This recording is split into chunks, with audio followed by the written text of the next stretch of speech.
दररोज अनेक प्रश्न घेऊन चालत असते. दिवसाच्या शेवटाला उशीवर डोकं ठेवल्यानंतर त्या प्रश्नांचं ओझं होत असतं. पण त्याच क्षणाला हात जोडते आणि म्हणते, श्री स्वामी समर्थ. अलगद सगळी प्रश्न भराभर माथ्यावरून आपोआपच उतरून जातात. कारण मनात खात्री आहे की प्रत्येक प्रश्नाला हवं ते उत्तर देण्यासाठी माझ्याकडे भक्कम आधार आहे, स्वामी. कुणाचं वेडवाकडं बोलणं सहन होत नाही, चुकीचं वागणं सहन होत नाही. त्यावेळी डोळ्यातून घळाघळा अश्रू बाहेर पडतात, मन दाटून येतं. पण अशा वेळी पाठीवर एक आधाराचा हात असतो आणि फक्त इतकंच ऐकू येतं की भिवू नकोस, मी तुझ्या पाठीशी आहे. त्यावेळी अख्ख्या जगाशी लढण्याची ताकद 1000 पटीने वाढून जाते.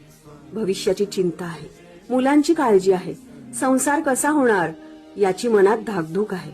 पण या प्रत्येक किंतु परंतुला ज्यावेळी एक हाक कानी पडते ना, की बाळा स्वतःच्या आत डोकावून बघ, तुझी उत्तरं तुला आपोआपच मिळतील. त्या क्षणी मन हळवं होतं आणि स्वामींचरणी आपोआपच सर्व अहंकार सोडून, सगळ्या गोष्टींची चिंता सोडून, सगळी काळजी सोडून आपोआपच माथा स्वामींच्या चरणी टेकवला जातो. ह्या देहनिर्मितीचं श्रेय माझ्या देवाला जातं. या मनातून येणाऱ्या प्रत्येक चांगल्या गोष्टीचं श्रेय माझ्या स्वामींना जातं. माझ्यात निर्माण केलेल्या प्रत्येक संस्कार